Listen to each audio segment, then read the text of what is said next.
done a lot in her personal life. She's very successful. She's the queen of networking, by the way. And she not only networks, she teaches people how to create referrals from her networking.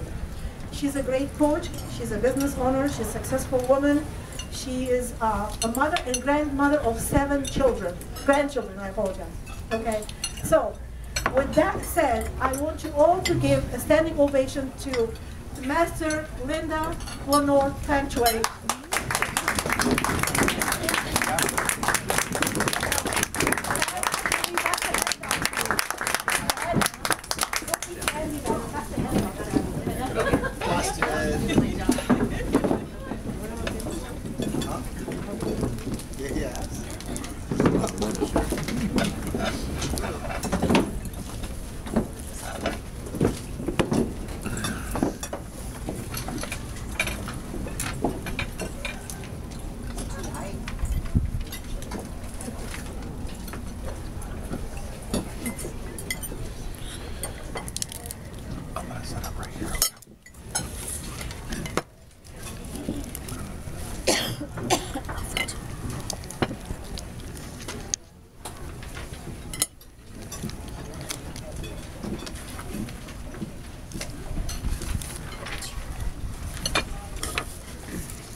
Does everyone have a handout?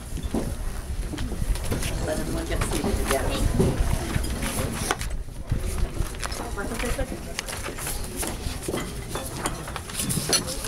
I'm good.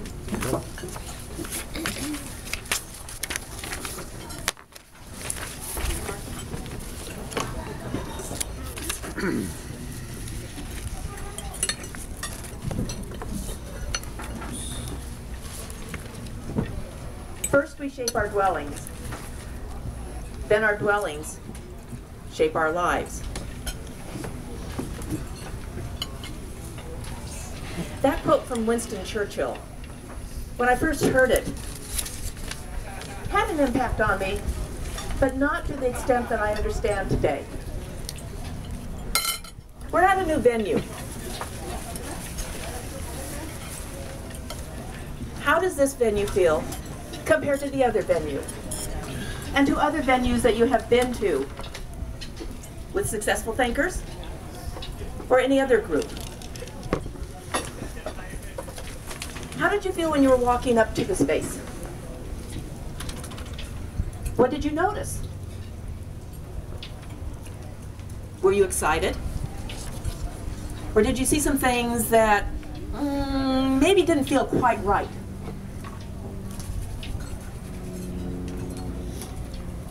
First, we shape our dwellings.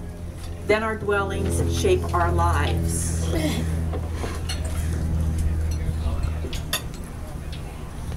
Within 7 seconds of entering a space, we are affected by the energy of that space. After living in a home for a year, you have assimilated all of that energy. Have you ever wondered why you may not be as successful as you were in a previous home? Have you ever thought about why some businesses or some locations, time after time after time, the business goes out of business? Well, let me give you just a little bit of background of how I got into Feng Shui and a little bit about Feng Shui itself, and then tell you a couple of stories and give you some tips. You've got some handouts that will give you some basic information just to look at, to be more conscious of when you are evaluating your home, your workspace, your office. Just out of curiosity, how many of you have a home-based office?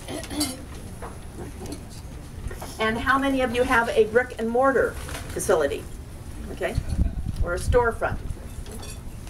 And how many of you work for the man someplace else?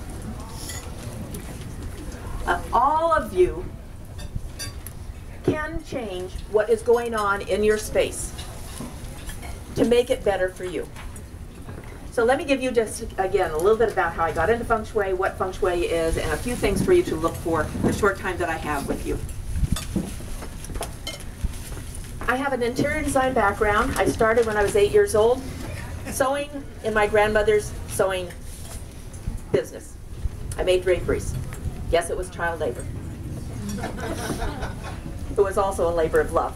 I love to do it, and then when I did get to doing interior design, I knew the intensity of creating draperies, so I didn't sell my clients on a window covering that they couldn't afford.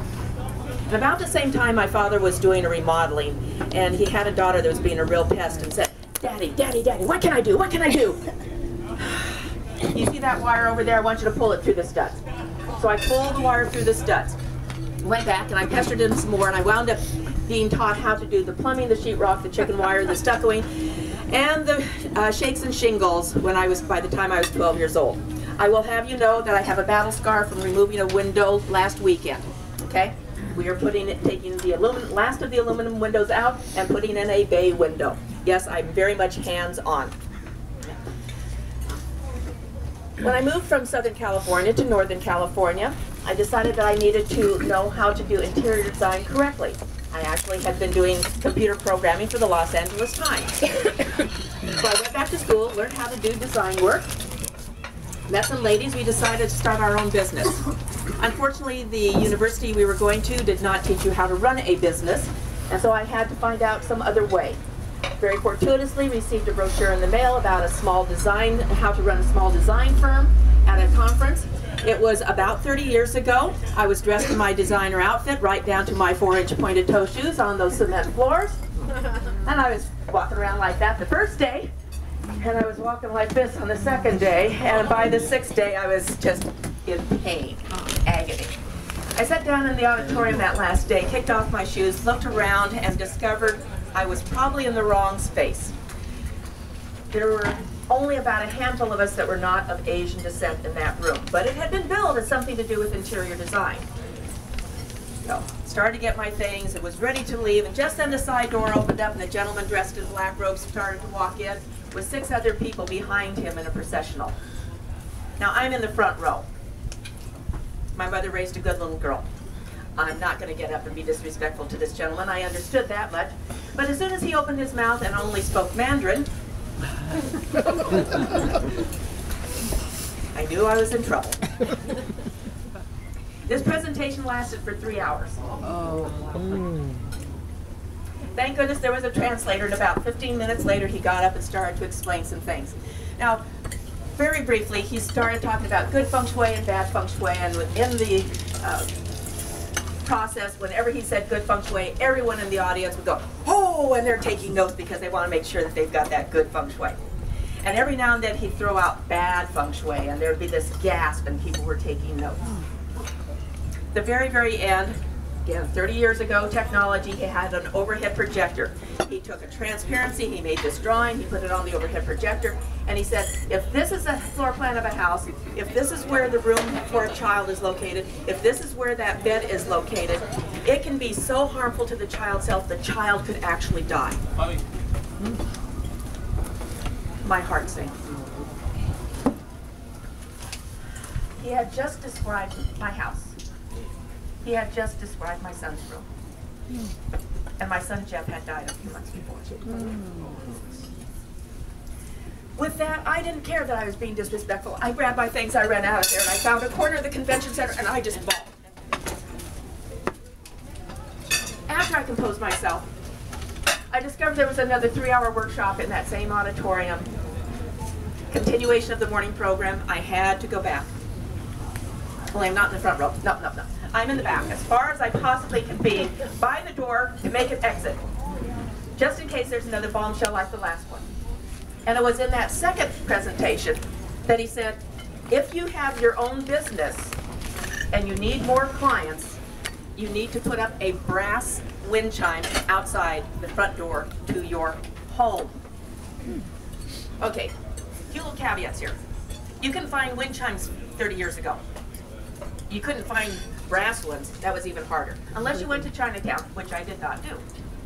I had a ceramic one. It was in my backyard. I moved it from my backyard, put it by my front door. I'm a skeptic. I just waited to see.